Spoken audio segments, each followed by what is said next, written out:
রাজনীতির প্ল্যাটফর্ম চলছে, অনেক সময় বিভিন্ন জায়গায় বাংলাদেশে ভোট প্রচার করতে যায়, মার খাচ্ছে কি খাচ্ছে না?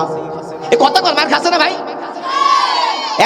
এক বাপের একটাই ছেলে, নাম রাখছে লালটু, বিয়ে দিছে, তাও আবার একটা মেয়ের সাথে ঘর জামাই থাকে। সুবহানাল্লাহ বলেন। এখানে কেউ আছেন? ঘর জামাই থাকে কেউ আছেন?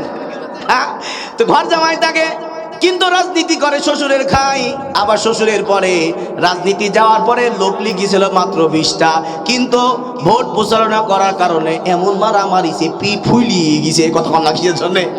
এখন ঘরের ভিতরে আসছে, বিবি ডাক দিয়ে, কি ব্যাপার, মন খারাপ কেন? কি আর বলবো, গেছিলাম বাজার, গেছিলাম আছে ভোট প্রচার করতে যাই, কিন্তু ভেগে জায়গায় পড়ি খুব মারামারিছে। আচ্ছা কম দেখি, ওই সময় পুরুষ মানুষের মাথা গরম থাকে না ঠান্ডা থাকে? গরম থাকে না? ওই সময় বোর কি কাজ? এই মা বোনরা যারা আছেন, স্বামীকে কন্ট্রোল করার কি তাবিজ দিয়ে যাবো? সুবহানাল্লাহ বলেন। লাস্টে তাবিজও বেশি যাবো, আল্লাহ আকবার বলবেন না? তখন বিবির কি কাজ?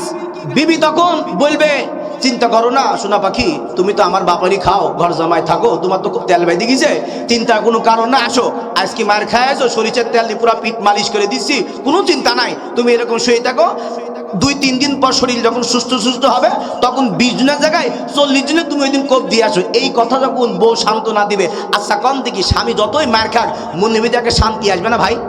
কথা বল না কেন? শান্তি আসবে না?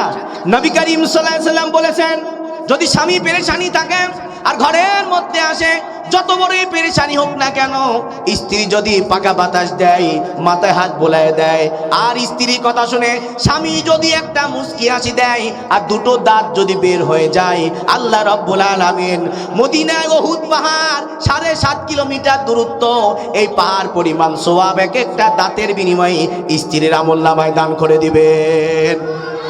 আর জোরে কর না সুবহানাল্লাহ।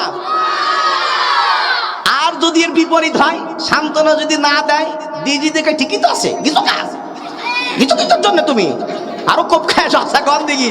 এই কথা বললে স্বামী যখন কি চিন্তা করে, ওকে তো আমি মায়ের খাই, তোর মাথায় সমস্যা লাগছে না, মুতা ঝাঁটা দিয়ে অপু হবে, কথা কর না কিসের জন্য? তাহলে আমরা স্ত্রীরা যারা আছি, আমার ওয়াজ শুনছি, আপনাদেরকে বলবো, আপনার স্বামী যতই কষ্ট হোক, যে অবস্থায় আসুক না কেন, ঘরের মধ্যে যখন ঢুকবে, তখন আপনি তার বুকের মধ্যে আগলা করে নেবেন। কোন সুবহানাল্লাহ।